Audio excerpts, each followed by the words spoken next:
আসসালামু আলাইকুম ওয়া রাহমাতুল্লাহ। কেমন আছেন? আশা করি ভালো আছেন। দর্শক মণ্ডলী, আজকের বিষয় হলো বাংলাদেশ মহা হিসাব নিরীক্ষক ও নিয়ন্ত্রকের কার্যালয় নিয়োগ বিজ্ঞপ্তি। পদসংখ্যা ৩০৯ জন। পদের নাম অডিটর। এই পদে কিভাবে আপনারা অনলাইনে সহজে অ্যাপ্লিকেশনটি করতে পারবেন সে বিষয় নিয়ে আজকে আপনাদের সামনে হাজির হয়েছি। চলুন দর্শক মণ্ডলী, ভিডিওটি শুরু করা যাক।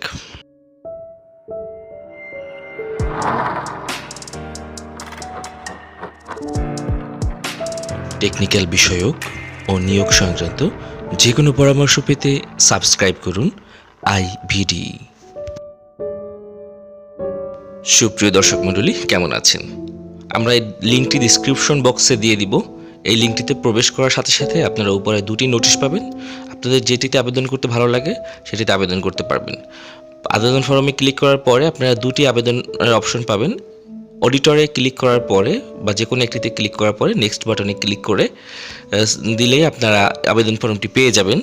শুরু থেকে শেষ পর্যন্ত আপনারা একটু আবেদন ফর্মটি প্রথমে দেখে নিলে আপনাদের আবেদন ফর্মটি ফিল আপ করতে সুবিধা হবে। আবেদন ফর্মের যে তথ্যগুলো আছে সেটি আমরা আমাদের এসএসসি রেজাল্ট থেকে নিব।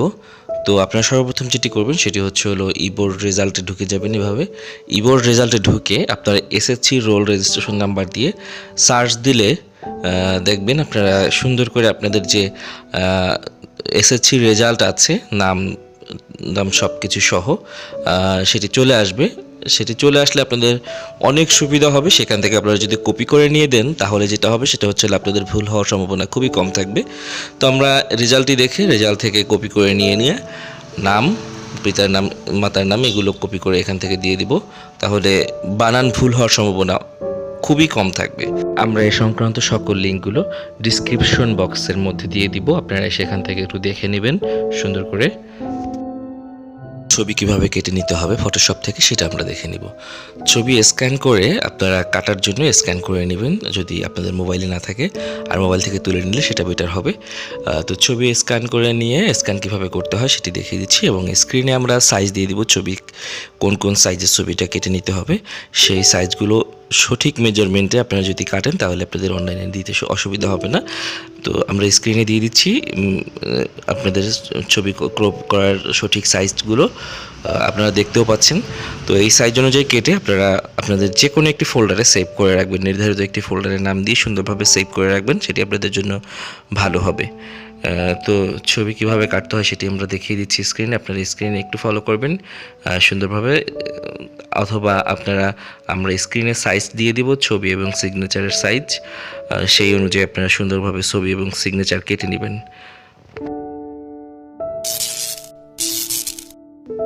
ডিসক্রিপশন বক্সে দেওয়া অ্যাপ্লিকেশন লিঙ্কটিতে ঢোকার পরে অ্যাপ্লিকেশন ফর্মটি সিলেক্ট করে নেক্সট বাটনে প্রেস করার পরে যখন ফর্মটি চলে আসবে তখন ফর্মটির শুরু থেকে শেষ পর্যন্ত দেখা হয়ে গেলে আপনাদের ফর্মের নাম, পিতার নাম, মাতার নাম এবং জন্ম তারিখ, জেন্ডার, রিলিজিয়ন, এনআইডি কার্ড থাকলে ইয়েস দিয়ে নাম্বার দিয়ে দিবেন, না থাকলে নো দিয়ে দিবেন।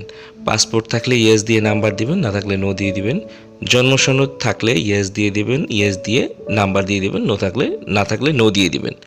এরপরে আপনারা সুন্দর করে ম্যাটেরিয়াল স্ট্যাটাস আপনাদের সিঙ্গেল হলে সিঙ্গেল, আর যদি ম্যারিড হন তাহলে ম্যারিড দিয়ে হাজব্যান্ডের নাম অথবা ওয়াইফের নাম দিয়ে দিবেন। কেয়ার অফে তারপরে আপনারা কোটার যে অপশনটি আছে কোটার অপশনে কোটা যদি মুক্তিযোদ্ধা কোটা থাকে তাহলে সেটি দিয়ে দিবেন, যদি না থাকে নো কোটা দিয়ে দিবেন।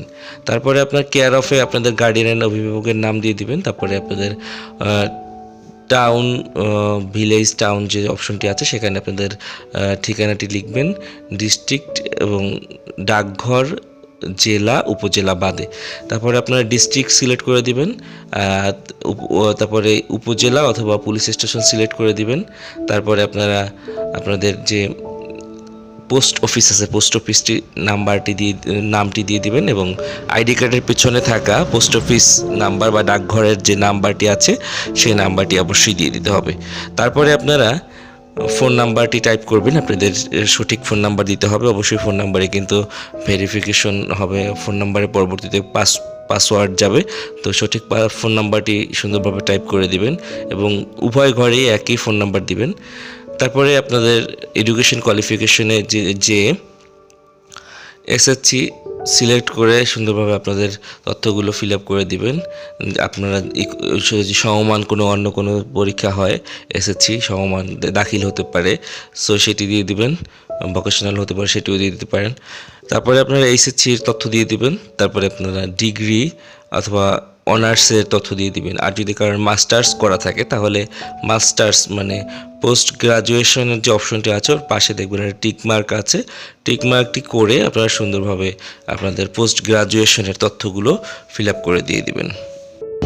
মনে রাখবেন, গ্রাজুয়েশন এবং পোস্ট গ্রাজুয়েশনের সময় আপনাদের কোর্সের নাম সিলেক্ট করবেন, আপনারা কি পাস করেছেন সেটি, এক্সাম নেম আর কি। তারপরে আপনারা কোন বিষয়ে পরীক্ষা দিয়েছেন সেই বিষয়টি দিয়ে দিবেন। তারপর ইউনিভার্সিটি নেম, তারপরে হলো রেজাল্ট। আপনারা ডিভিশন হলে ডিভিশন দিয়ে দিবেন, যদি পয়েন্ট থাকে পয়েন্ট দিয়ে দিবেন। অবশ্যই সিজিপিএ যাদের আছে তারা সিজিপিএ দিতে হবে। তারপরে আপনার যেটি সেটি হল পাচিংয়ের কোন সালে পাস করেছেন এবং তারপরে আপনার কত বছর কোর্স ডিউরেশন লেখা আছে, কত বছরের কোর্সটি ছিল সেটি অবশ্যই আপনারা সুন্দরভাবে ফিল আপ করবেন। এরপরে আপনাদের এক্সাম সেন্টারের যে নামটি আছে, এক্সাম সেন্টারের নাম নিচের দিকে, অবশ্যই এক্সাম সেন্টারের নামটি সুন্দরভাবে সঠিকভাবে ফিল আপ করবেন। আপনার যেখানে পরীক্ষা দিতে সুবিধা হবে সেখানকার ঠিকানাটি আপনি সিলেক্ট করবেন। তারপরে আপনার ভেরিফিকেশন কোড যেটি আছে সেই ভেরিফিকেশন কোডটি খালি ঘরে সুন্দরভাবে টাইপ করে দিবেন। একবারে হুবাহু যেভাবে আছে সেভাবে টাইপ করতে হবে। তো দেওয়ার পরে তারপরে আপনারা নিচে একটা চেক বক্স দেখতে পারবেন যেখানে টিকমার্ক করতে হবে আপনাদের। চেক বক্সটিতে টিকমার্ক করার পরে আপনারা নেক্সট বাটনে প্রেস করে দিবেন। নেক্সট বাটনে প্রেস করলে আপনাদের সকল তথ্যগুলো সামনে দেখা যাবে। তো তথ্যগুলো আপনারা সুন্দরভাবে চেক করে দেখে নেবেন। মনে রাখবেন, কোনোভাবেই ভুল তথ্য সাবমিট করা যাবে না। এরপরে আপনারা আপলোড ফটোতে গিয়ে সুন্দরভাবে আপনাদের ফটো আপলোড করে দিবেন। ব্রাউজ ফাইল যেখানে আছে, কাস্টম ফাইল, সেখানে গিয়ে আপনাদের ফোল্ডারটি সিলেক্ট করে ফোল্ডার থেকে ছবিটি সুন্দরভাবে আপলোড করে দিবেন। তারপরে সিগনেচার আপলোডে গিয়ে সিগনেচারটি আপলোড করে দিবেন। তারপরে নিচে চেকবক্সে টিকমার্ক করে দিয়ে আপনারা সুন্দরভাবে তারপরে সাবমিট করে দিবেন। সাবমিট অ্যাপ্লিকেশন করার পরে আপনাদের এরকম একটা ইন্টারফেস আসবে, সেখান থেকে প্রিন্ট করে নিতে পারেন অথবা ডাউনলোড, নিচের দিকে ডাউনলোড বাটনে প্রেস করে ডাউনলোড করে ফর্মটি প্রিন্ট করে নেবেন। অবশ্যই A4 সাইজের কাগজে প্রিন্ট করবেন। প্রিয় দর্শক মণ্ডলী, ধৈর্য সহকারে এতক্ষণ পর্যন্ত আমাদের ভিডিওটি দেখার জন্য অসংখ্য ধন্যবাদ জানাচ্ছি। আর যদি আপনাদের ভিডিওটি কোনো প্রকার উপকারে এসে থাকে তাহলে আপনাদের বন্ধুদের সাথে ভিডিওটি শেয়ার করুন। আর এরকম আরও ভিডিও পেতে আমাদের চ্যানেলটি সাবস্ক্রাইব করে রাখুন। তো ধন্যবাদ জানিয়ে আজকে বিদায় নিচ্ছি। আসসালামু আলাইকুম রহমতুল্লাহ।